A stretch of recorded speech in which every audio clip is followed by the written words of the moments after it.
Commander Torak returned to his ship. His soldiers followed in silence. They did not speak. They did not look at each other. The things they had seen had broken something inside them. Their certainty, their pride, their belief that the Valari were the strongest force in the universe. On the bridge of the flagship, Torak stood before the communication screen. His hands were shaking. He had never been afraid to speak to his father before. But today, he would deliver news that could destroy everything. The screen flickered. Supreme Commander Vorak appeared. He was old, with scars covering his gray face and 6 eyes that had seen 1,000 battles. He sat on a throne made from the bones of his enemies. "Torak," his father said, "why have you not begun the invasion? Our sensors show your fleet is still in orbit. What is the delay?" Torak took a deep breath. "Father, I must tell you something. Something that will change our empire forever. Speak." And Torak spoke. He told his father everything. The museum, the underground facility, the probes that had been watching them for centuries, the quantum lances, the fleet, the destroyed planet. Everything. When he finished, there was silence. Vorak's face was unreadable. His 6 eyes stared through the screen like they could see into Torak's soul. "You expect me to believe this?" Vorak finally said. "That these primitive creatures have technology beyond our imagination? That they have a fleet larger than every empire combined? That they destroyed a planet with a shuttle? I saw it, Father. With my own eyes. My science officer recorded everything. I can send you the data. Send it." Torak transmitted the recordings. He waited while his father watched. He saw Vorak's face change. The dismissal became doubt. The doubt became concern. The concern became something Torak had never seen on his father's face before. Fear. "This is real?" Vorak whispered. "Yes, Father." Vorak was quiet for a long time. When he spoke again, his voice was different. Smaller. Older. "We have made a terrible mistake." "They are offering us a chance," Torak said quickly. "They do not want war. They want us to change. To stop conquering. To free our slaves. If we do this, they will help us. They will share their technology. They will protect us. And if we refuse?" Torak thought about the destroyed planet. "Then we will cease to exist." Vorak closed his 6 eyes. For the first time in his long life, the Supreme Commander looked defeated. "Tell them we accept." The news spread across the Valari Empire like fire. Some refused to believe it. Some rioted in the streets. Some committed suicide rather than accept that their empire was not supreme. But the recordings could not be denied. The destroyed planet was visible to any telescope pointed in its direction. The dust cloud spread across light years of space, a permanent reminder of human power. 3 weeks later, a delegation from Earth arrived at the Valari homeworld. They came in a single ship, a silver vessel that made no attempt to threaten or intimidate. They came in peace. General Jisoo led the delegation. She was a small woman, even smaller than Yuna, with white hair and eyes that had seen many years. She walked into the Valari throne room without guards or weapons. She faced Supreme Commander Vorak without fear. "Supreme Commander," she said, "thank you for receiving us." Vorak sat on his throne, but he did not look powerful anymore. He looked tired, broken. "What do you want from us?" he asked. "Only change," Jisoo said. "Only growth. Only a chance for your people to become something better. Why do you care what we become? We are nothing to you. You could destroy us with a thought." Jisoo smiled. It was a warm smile, full of kindness and understanding. "Because we were once like you," she said. "We were conquerors too. We enslaved our own people. We destroyed our own world. We came so close to extinction that our survival was almost miraculous. She walked closer to the throne. But we learned. We changed. We grew beyond our darkest impulses and became something new. Something better. And we believe you can do the same. Vorak stared at her. You really believe that? Yes. We have been watching your people for centuries. We have seen your cruelty, but we have also seen your potential. You are not evil, Supreme Commander. You are just young. You have not yet learned that strength without wisdom is just another form of weakness. She extended her hand, a gesture of friendship that humans had used for thousands of years. Let us teach you. Let us show you another way. Let us help you become the species you were meant to be. Vorak looked at her hand. He thought about everything he had built. The empire. The conquests. The power. All of it was meaningless now. All of it could be swept away in an instant by these small, fragile-looking beings who held more power than he could ever imagine. But they were not using that power to destroy him. They were using it to offer mercy. Slowly, hesitantly, the Supreme Commander of the Valari Empire took the human general's hand. Teach us, he said. And so it began. The transformation of the Valari Empire. The freeing of 12 enslaved worlds. The birth of something new in the galaxy. Humans did not conquer the Valari. They did not need to. They simply showed them a better way and let them choose. Word of what happened spread to other empires. Other species heard the story of the humans who had hidden for 3 centuries, building power in silence. They heard about the fleet, the weapons, the destroyed planet, and they heard about the mercy, the offer of friendship, the choice.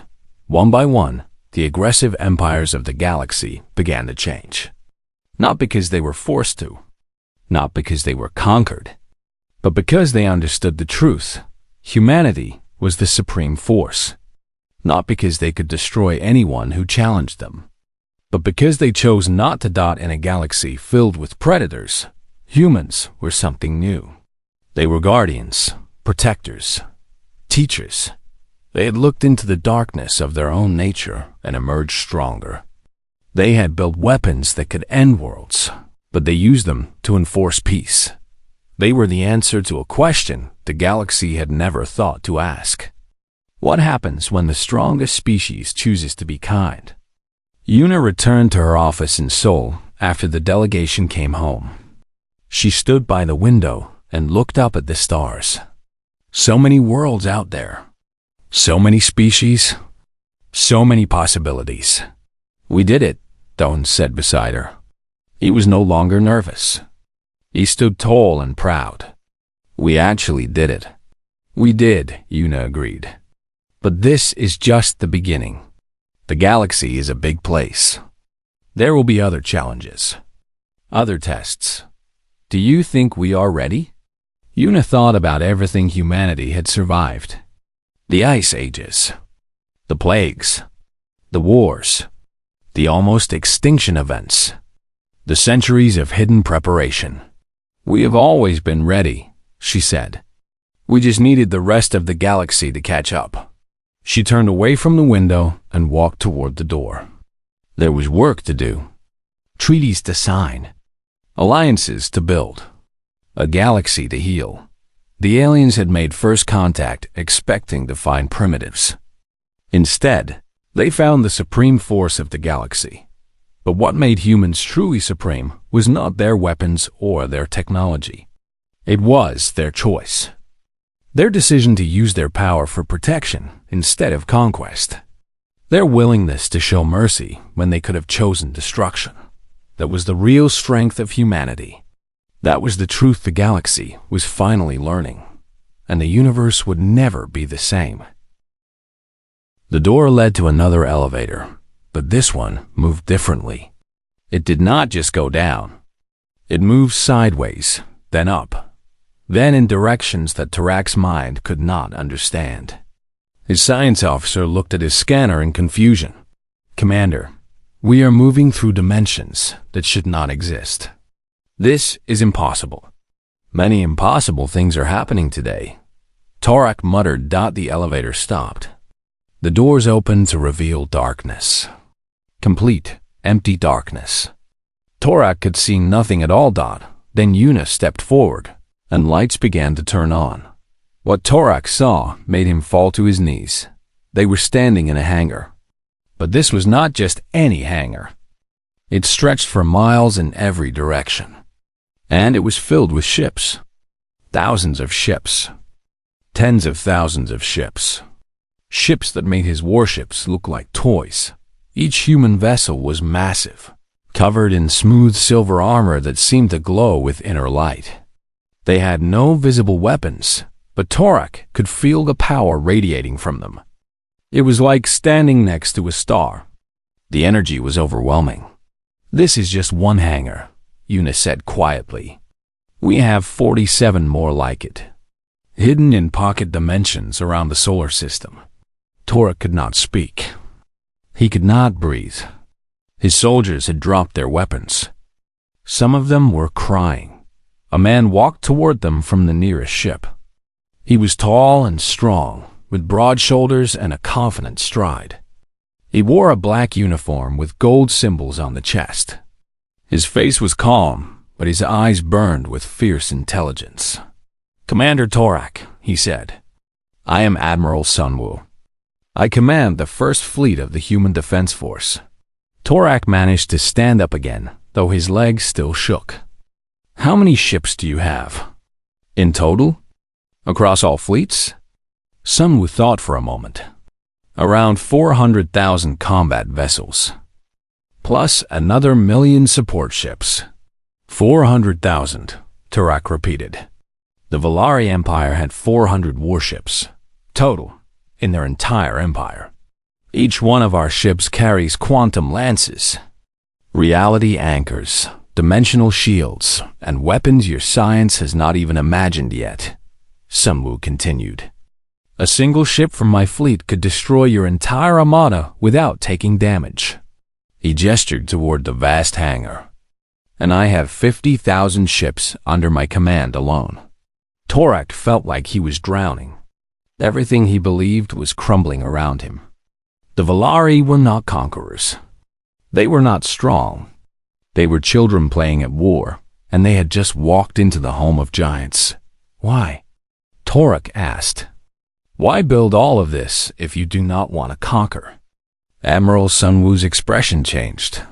For a moment, he looked sad. "Because we learned from our history, Commander.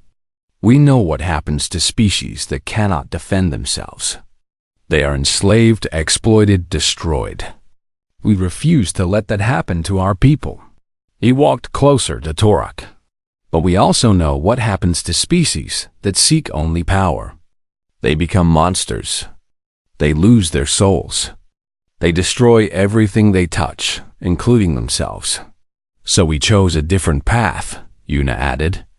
"We chose to be strong enough that no one could hurt us, but wise enough to never hurt others without reason. You call this wisdom?" Torak gestured at the fleet.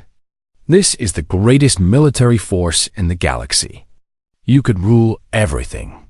"Yes," Sunwoo agreed. "We could, but we do not want to. Power without purpose is meaningless. We built this fleet to protect, not to conquer." He pointed to a screen on the wall.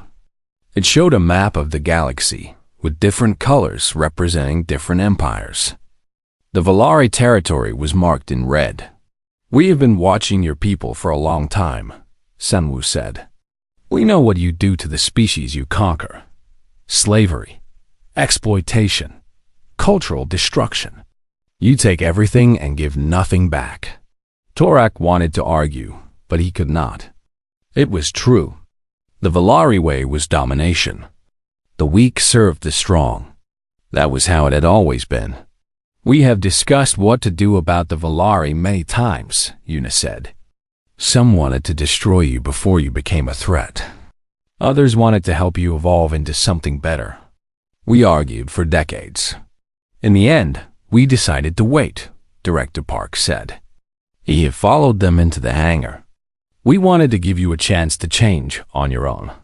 We hoped you would grow beyond your violent ways. But then you came here, Admiral Sunwoo said. You brought your fleet to our home. You threatened our people. You forced us to make a decision. Torak's throat was dry. What decision? Whether to let you leave or not. The words hung in the air like a death sentence. Torak looked at the fleet, at the endless rows of ships, at the power that could erase his entire civilization in a moment. He thought about his father, about his people, about everything the Valari had built. If we fight, Torak said slowly, we will lose. Yes. If we try to call for reinforcements, you will destroy them too. Yes. And if we surrender? Admiral Sunwoo looked at Yuna. She nodded slightly. If you surrender, Sunwoo said, we will let you live. More than that, we will help you. We will share technology with your people.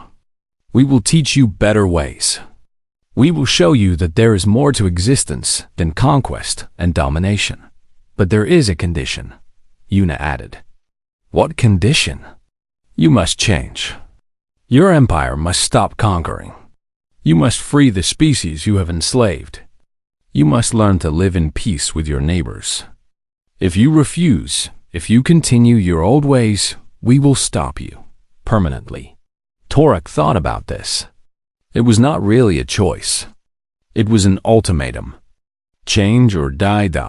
But as he looked around the hangar, at the ships, at the humans, at the power they wielded with such restraint, he began to see something else. These beings could have destroyed the Valari at any time. They could have erased his species from existence without ever revealing themselves. But they did not. They chose to talk. They chose to give him a chance. They chose mercy when they could have chosen destruction. Maybe there was something to learn from them after all. I need to show my father, Torak said. I need to prove to him what I have seen. He will not believe words alone. We expected that, Admiral Sunwoo said. He pressed a button on his wrist. We have prepared a demonstration. The lights in the hangar dimmed. The main screen showed space outside the solar system. There, floating in the void, was a dead planet. A barren rock, twice the size of Earth. That planet is uninhabited, Sunwoo said. We placed it there specifically for this purpose. Placed it? Torak's science officer gasped. You moved the planet? Yes, watch. A single ship detached from the fleet. It was small, no larger than one of Torak's shuttles. It flew toward the dead planet, stopping 1,000,000 kilometers away. Then it fired. A beam of white light shot from the ship. It struck the planet and kept going, cutting through the rock like a knife through water. The planet cracked. It split. It exploded into billions of pieces that scattered across space in less than 10 seconds. A world that had existed for billions of years was reduced to dust. Torak fell to his knees again. His soldiers were screaming now. Some had fainted. The science officer was staring at his scanner like it had betrayed him. One ship, Sunwoo said quietly. One small ship. And that was not even our most powerful weapon. Torak looked up at him with tears in his 4 eyes. What are you? Sunwoo did not answer. He just looked at the screen, where the dust of the destroyed planet was still spreading through space. Yuna walked to Torak and knelt beside him. We are humanity, she said gently. We are what happens when a species refuses to die. When a species fights and struggles and suffers for millions of years. When a species looks into the darkness and says, no, we will not break. We will not bend. We will survive. She helped him to his feet. And now we are offering you a chance, Commander. A chance to join us instead of fighting us. A chance to become something better than what you are. Torak looked at the dust on the screen. He looked at the fleet around him. He looked at Yuna's calm, compassionate face. I will speak to my father, he said. I will tell him everything. Good, Yuna said. We will be waiting. She led him back toward the elevator. Behind them, the fleet sat in silence, waiting. 400,000 ships. Enough power to reshape the galaxy dot, and all of it controlled by a species that had chosen peace. The universe would never be the same. The door led to an elevator. Yuna pressed a button, and they began to descend. Down, down, down, far beneath the museum, far beneath the city streets.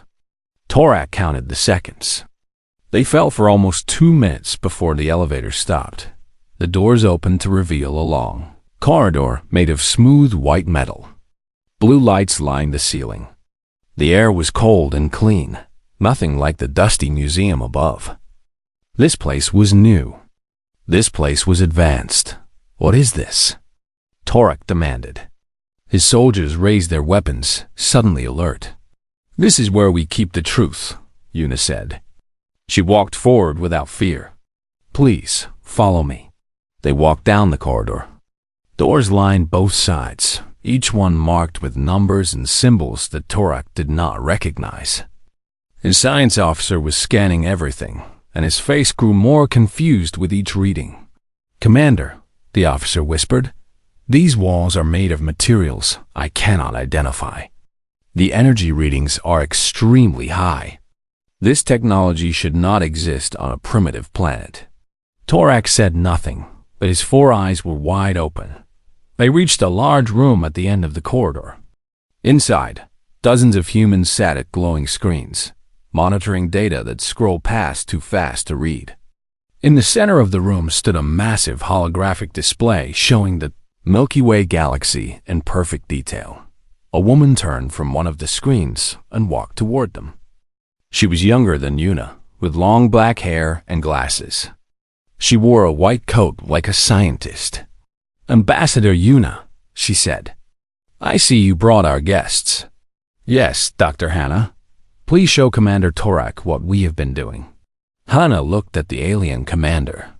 She did not seem impressed or afraid. She looked at him the same way a teacher might look at a slow student. Commander Torak, she said. Welcome to the Deep Space Observation Center.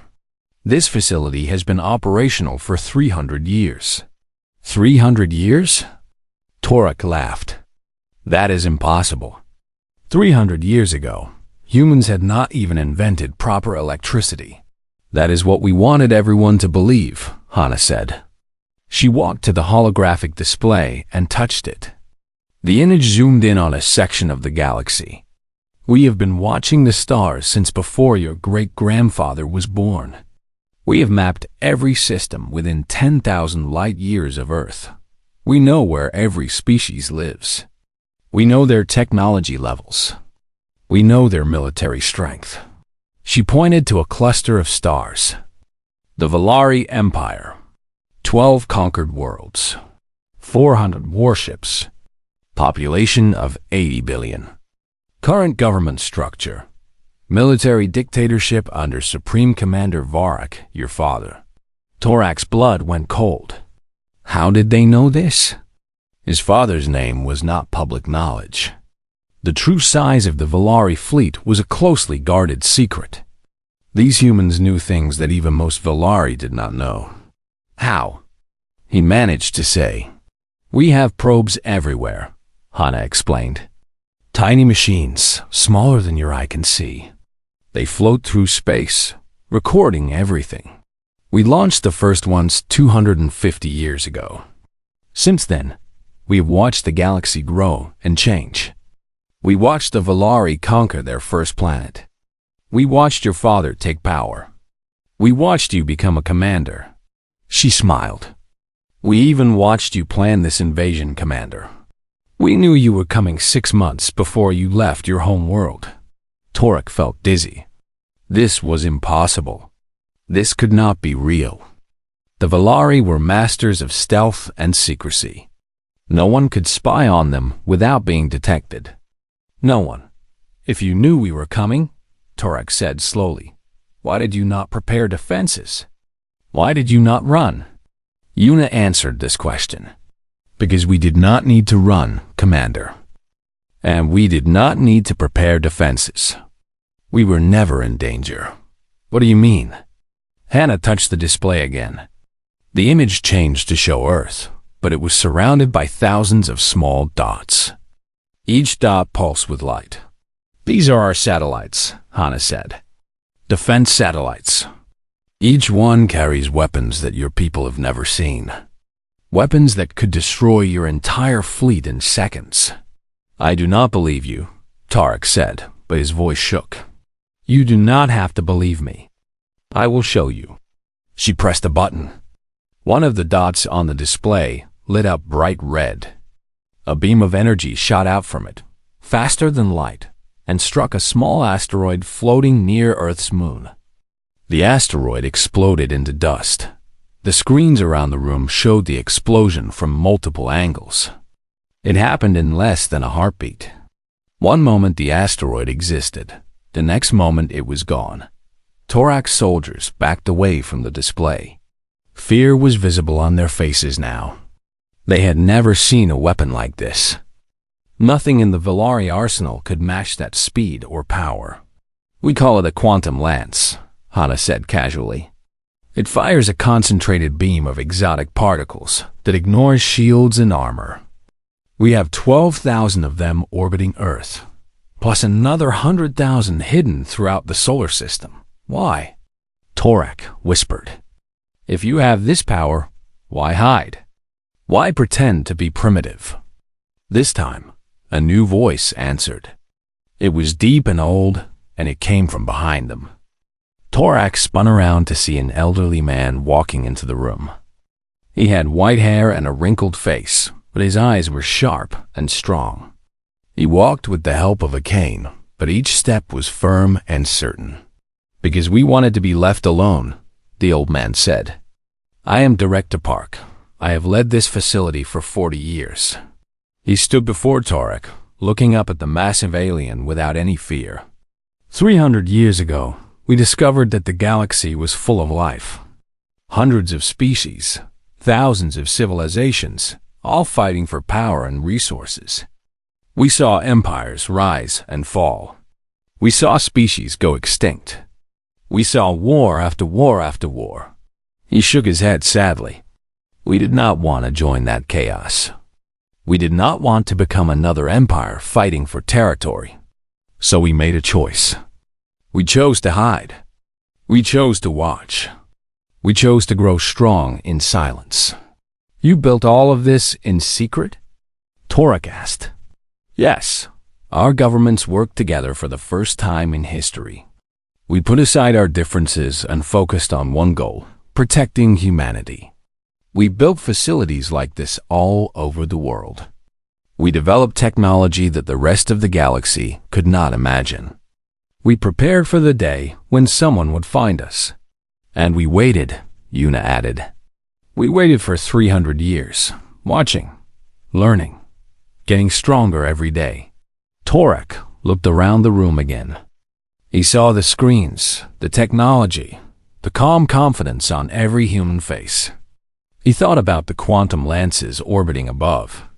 He thought about the probes floating through his empire, watching everything. These humans were not primitive. They never were. They were the most advanced species he had ever encountered. And they had been hiding in plain sight right under the galaxy's nose. Why reveal yourselves now? Torak asked. Why show me this? Director Park smiled. It was a kind smile, almost gentle. Because you came to our home, Commander. You brought your warships and your soldiers. You threatened our people. We could have destroyed you without you ever knowing what happened. But that is not who we are. We are not conquerors, Yuna said. We do not want to rule the galaxy. We just want to protect our home. So we give you a choice, Commander. You can leave peacefully and tell your empire that Earth is not worth the trouble. Or you can try to fight us. She paused. I strongly suggest you choose the first option. Torak's mind raced. He thought about his father, about the Velari Empire, about everything he had been taught. The strong ruled. The weak served. That was the natural order. But what happened when you met something stronger than yourself? I need to contact my father, Torak said finally. I need to report what I have seen. Of course, Director Park said.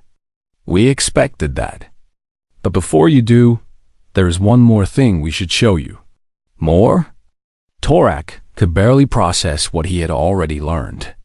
Yes, you have seen our defenses. You have seen our technology. But you have not yet seen our fleet. Torak's four eyes went even wider. Your fleet? Yuna nodded.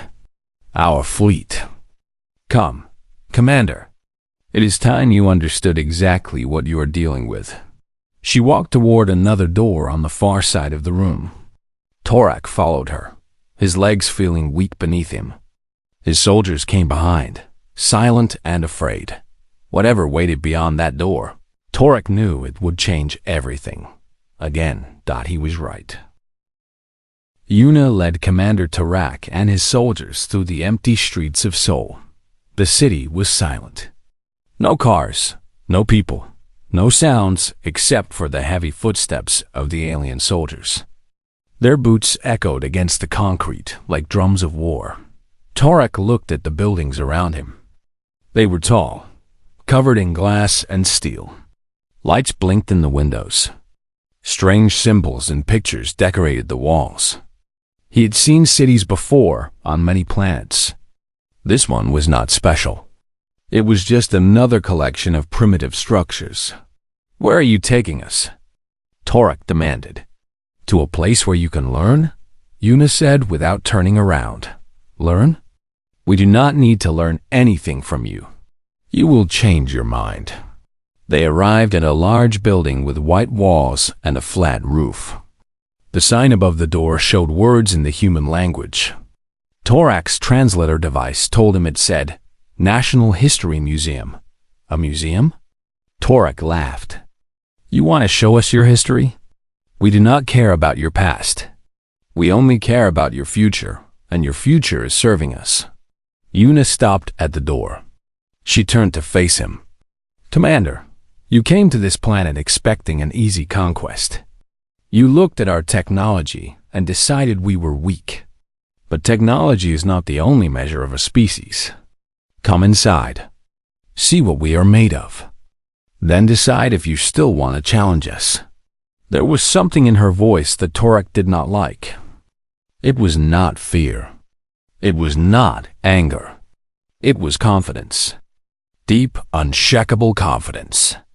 Like she knew something he did not. Fine, Torak said. Show me your little museum. Show me why I should care. They entered the building. The lights inside turned on automatically.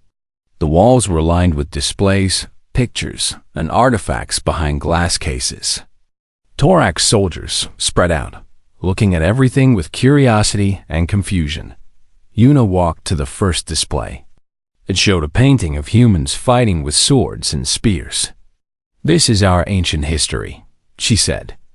Thousands of years ago, humans fought each other constantly.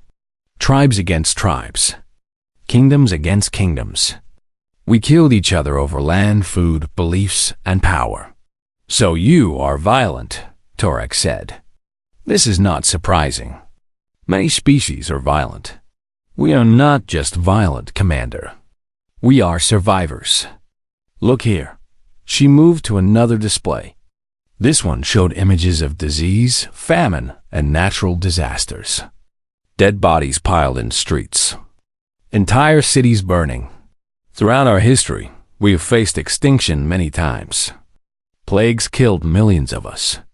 Ice covered our lands and froze our people. Volcanoes erupted and blocked the sun. Floods destroyed our homes. Every time, we should have died. Every time, we survived. Torak looked at the images. He had seen suffering before. Every conquered species had stories of hardship. But the scale here was different. The numbers were staggering. Millions dead. Billions affected. And yet humans were still here.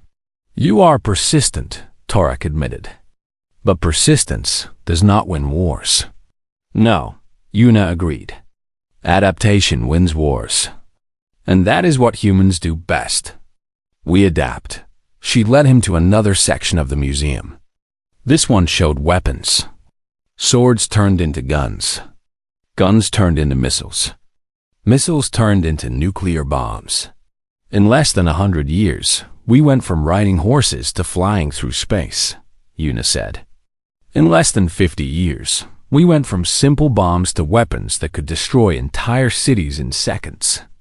When we face a problem, we do not give up. We find solutions. We improve. We evolve. One of Torak's soldiers pointed at a picture of a mushroom cloud. Commander, what is that? Torak studied the image. His science officer stepped forward and scanned it. It appears to be a nuclear explosion, the officer said. The energy output is significant. They use these weapons on each other. Yes, Yuna said.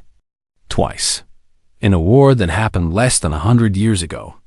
We killed hundreds of thousands of our own people in seconds. Torak felt something he had not felt in a long time. It was not fear, exactly. It was caution. These humans had used weapons of mass destruction on themselves. They had deliberately killed their own kind with fire and radiation. What kind of species did that? You are monsters, Torak said.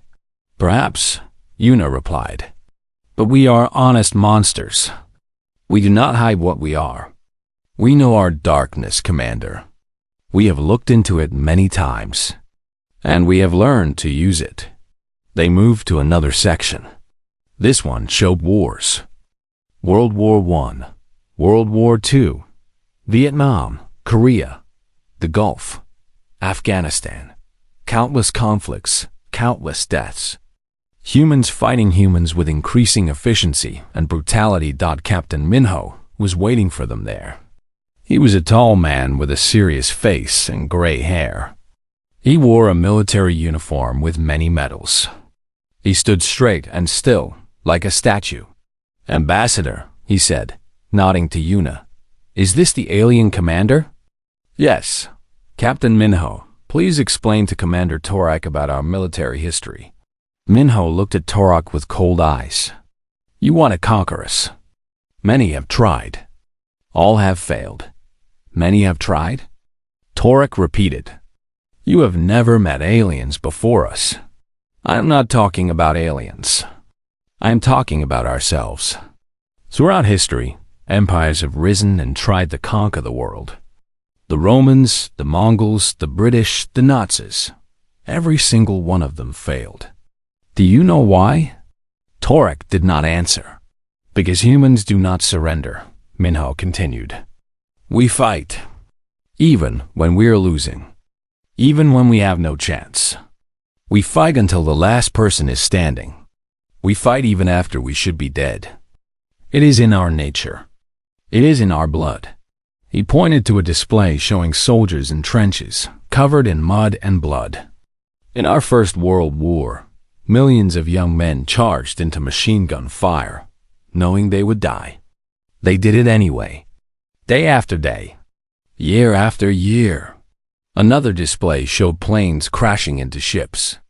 In our Second World War, pilots flew their planes directly into enemy vessels, sacrificing themselves to cause damage. They considered it an honor. Another display showed protesters standing in front of tanks.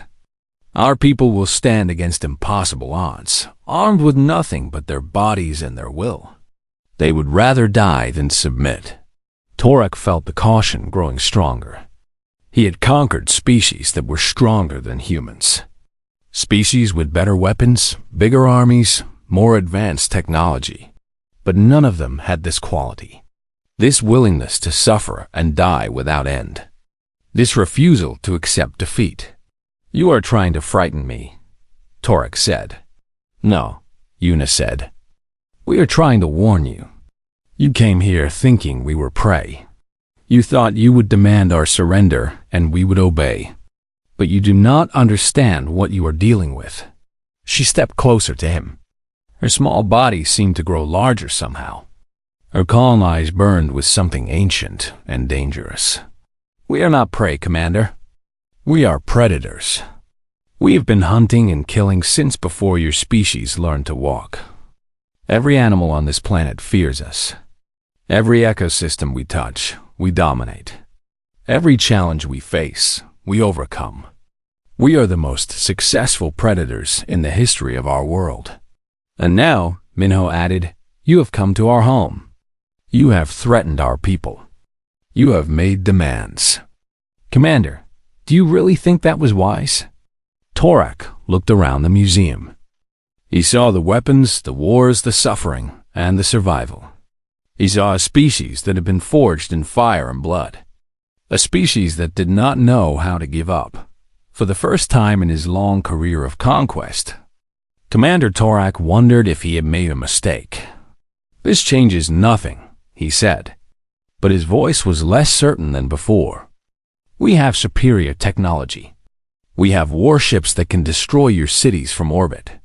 Your history means nothing against our weapons. Yuna smiled that small, unsettling smile again. You are right. Our history alone means nothing. But our history is not the only thing we wanted to show you. There is more. Much more. What more could there possibly be? The truth, Commander. The truth about who we really are. And what we have been doing while the rest of the galaxy thought we were primitive. She turned and walked toward the back of the museum, where a door marked restricted access waited for them. Come, she said. It is time you saw the rest. Torak hesitated.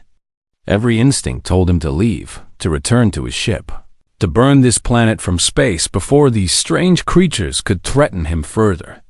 But curiosity held him in place. He needed to know. He needed to understand. He followed her through the door. And everything he thought he knew about the universe was about to change forever. The Vorak fleet filled the sky. 500 warships. 10,000 soldiers. Every weapon the Empire possessed, aimed at one small human vessel. Emperor Krath himself had come to witness the end of the rebellion. His flagship, a massive black ship called the Eternal Night, led the formation. On the bridge of the dawn of Earth, the humans watched the approaching death. Wow, Wu said quietly. This is not ideal. Captain Tay almost laughed. Even now, facing certain destruction, his weapons officer found ways to be calm. It was one of the things Tay admired about him. Options? The captain asked. We could run, Hana said. Our ship is faster than theirs. We might escape. And then what? They will hunt us forever. Every slave who helped us will be punished. Everything we built will be destroyed. Then we fight, Bron said. The Gorath warrior stood at the back of the bridge, his massive arms crossed. We knew this day would come. We knew we would eventually face the full power of the Empire. Let us make it a battle they never forget. Tay looked at his crew. 35 humans and 60 freed slaves. Against 500 warships. The mathematics were simple. They would lose, but losing was not the same as failing. Open a channel, Tay ordered. All frequencies. I want every ship in that fleet to hear this. Hannah's fingers flew across her console. Channel open, Captain. Tay stood straight and faced the view screen. The face of Emperor Krath appeared, twisted with rage and triumph. Human, the Emperor growled. You have caused me great trouble. You have destroyed my ships, freed my property, and spread lies throughout my empire. For this, you will suffer. Your death will take years. Your screams will echo through history. Maybe, Tay said calmly, but you will never forget me. That is worth more than you know. Krath laughed. It was an ugly sound. Forget you? I will erase you. When this day is over, humans will be nothing but a footnote. A minor irritation that was crushed like all the others. You are afraid, Tay said. The laughter stopped. You heard me. 500 ships to destroy one vessel. The entire Varak fleet against 35 humans. That is not strength. That is fear. You are terrified of us. And you should be. Krath's red eyes burned with fury. I fear nothing. Then why are you here? A confident emperor would send a few ships and be done with it. But you came yourself with everything you have. Because you know the truth. You know that we have already won. You will die today, human. That is not victory. We will die, Tay agreed. But the idea will not. Every slave in your empire has heard of us. Every prison whispers our name. Every work camp dreams of freedom. You can kill us, but you cannot kill hope. And hope is more dangerous than any weapon. He leaned forward. I have a message for you, Emperor. Not from me. From every species you have tortured. From every child you have stolen. From every world you have burned. He smiled. It was not a kind smile. We are coming. Maybe not today. Maybe not this year. But someday, your empire will fall. Your throne will crumble. And when it does, remember this moment.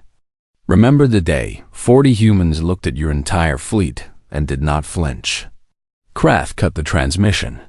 His face was pale with rage. Destroy them, he ordered.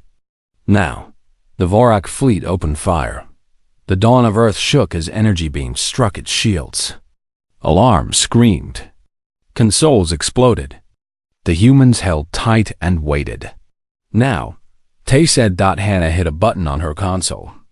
Every screen on every Vorak ship suddenly showed the same thing. Recordings. Months of recordings. Every attack the humans had made. Every slave they had freed.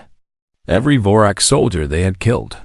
But that was not all. The recordings also showed the rebellions. Slaves rising up on 100 worlds. Vorak guards being overwhelmed. Prisons being emptied. Factories being destroyed. The empire was burning. And the Vorak soldiers were seeing it for the first time. What is this? Krath screamed. Turn it off. Turn it off. But the humans had hacked deep into the Vorak communication network.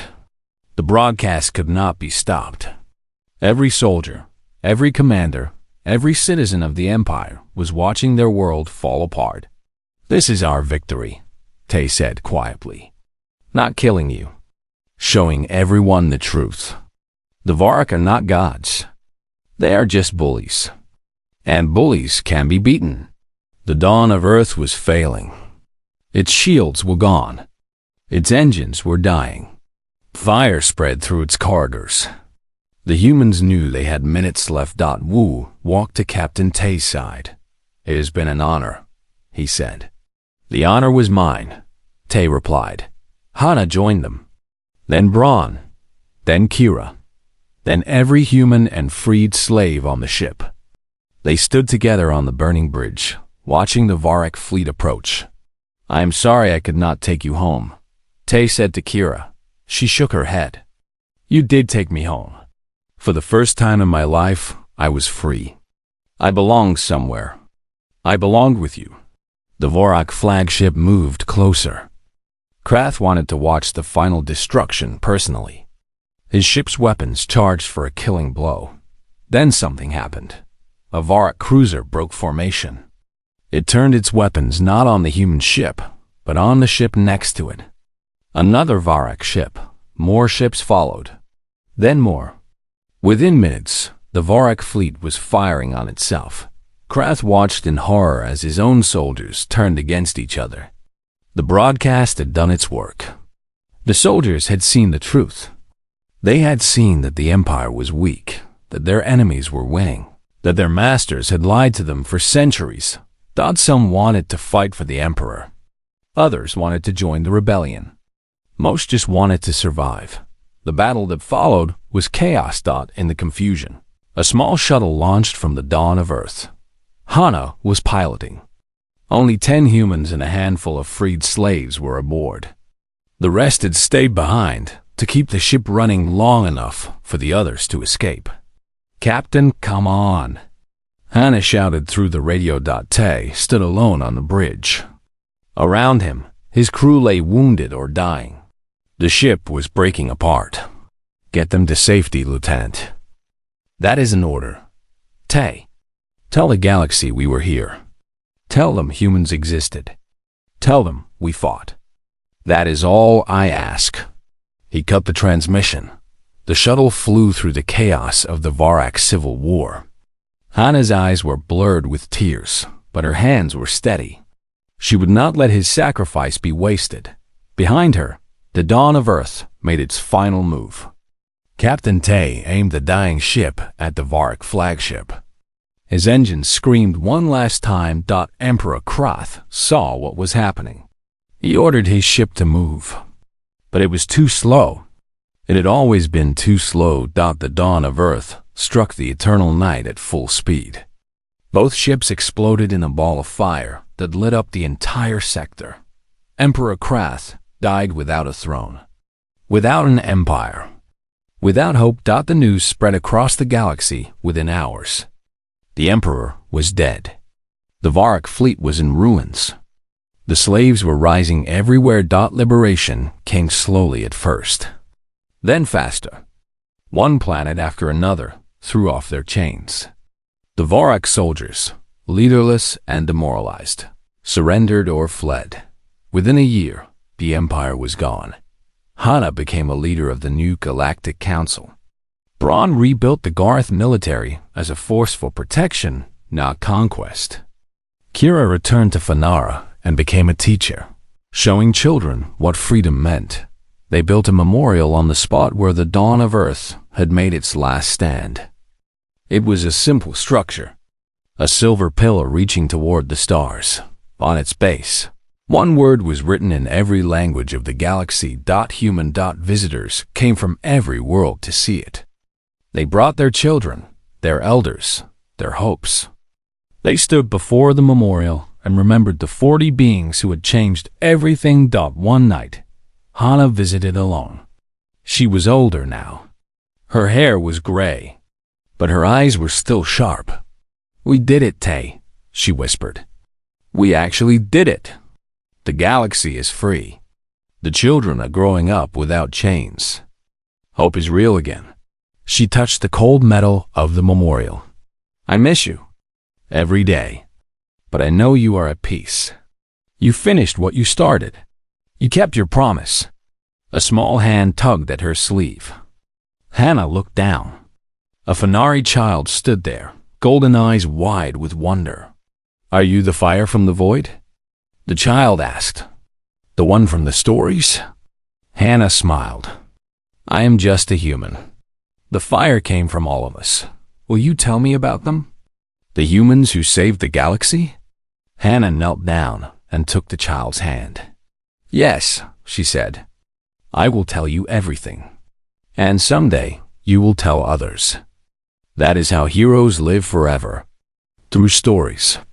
She looked up at the stars. Somewhere out there, new humans were being born. Children of the survivors spreading across the galaxy, building new homes, creating new futures. Earth was gone. But humanity was not. They had awakened in a galaxy of chains. They had died setting it free. And their memory would burn bright for as long as stars existed. This was their gift to the universe. This was their legacy. This was what it meant to be human.